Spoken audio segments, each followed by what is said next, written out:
MODO morsels. Oh, look, an animated lamp. Where do they think of these things? Oh, isn't it cute? Hey! If you're making a die the size of a bear, perhaps you don't care about the size of things, but oftentimes size matters.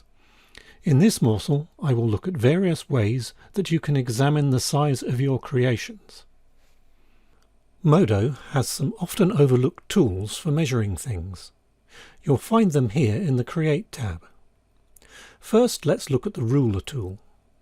It works best with snapping enabled.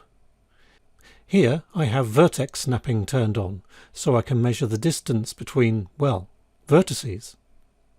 But other snapping options work just as well, for example, snapping to the midpoint of an edge.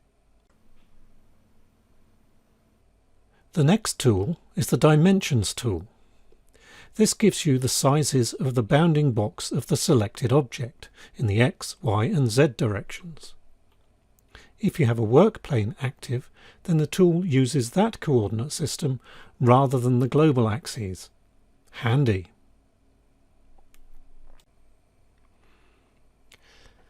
Did you know that your items can measure themselves?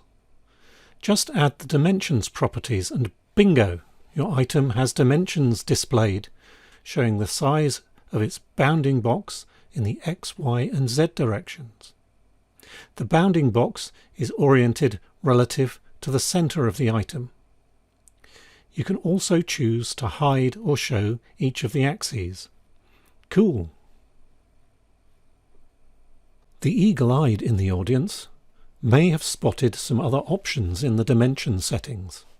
That's what we will explore now. In this scene there are 4 locators, and I will make locator 2 a child of the top locator. Then I will add dimensions to the first one and turn off all of its axes.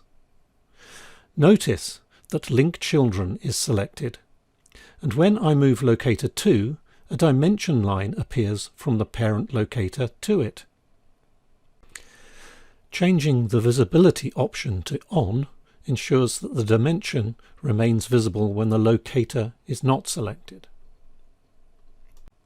Adding in another locator, we get more links in a loop.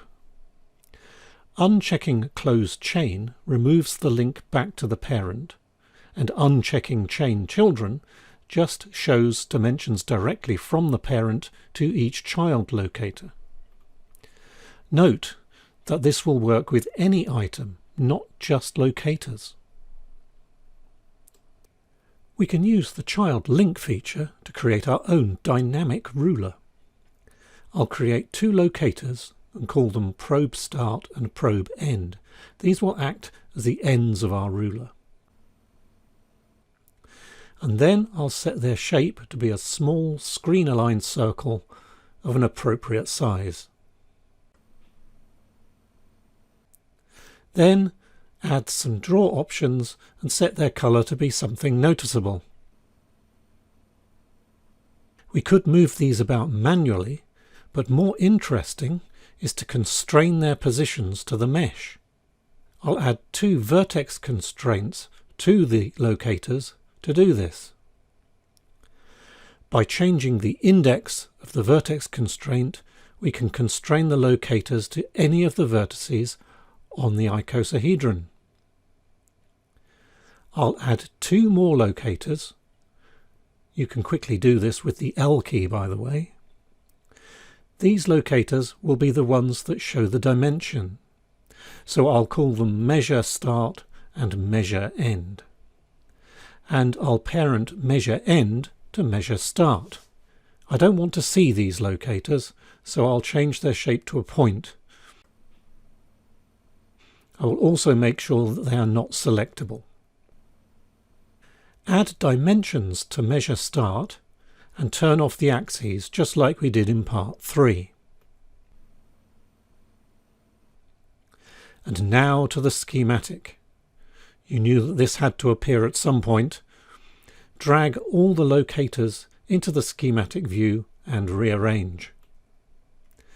Add the position channels to to measure start and end, we will be setting these to match the probes by taking their world position and extracting the translation components using the matrix vector modifier. Now for the slightly tricky part.